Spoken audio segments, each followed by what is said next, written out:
Hey, what's going on you guys? So in today's video, I am going to show you how do you fix corrupt disk error in Steam. So let's start. Okay, so here I have Steam already opened.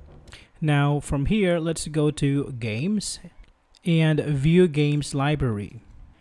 Okay, so choose the game that's giving you the corrupt disk error. Let's say for example this one here, Rust. What you can do is right click and click on properties, go to local files and click on verify integrity of the game files. So what it does is it's going to check all the game files in your local machine to check if there are some corrupted files, and if it finds some corrupted files, it is going to replace it with the original ones.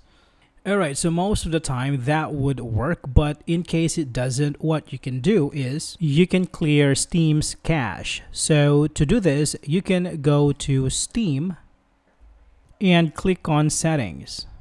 So from this one, go to Downloads and here click on Clear Download Cache and click on OK. Alright, so there you have it guys. I hope this is helpful for you. Thank you for watching and see you on the next one.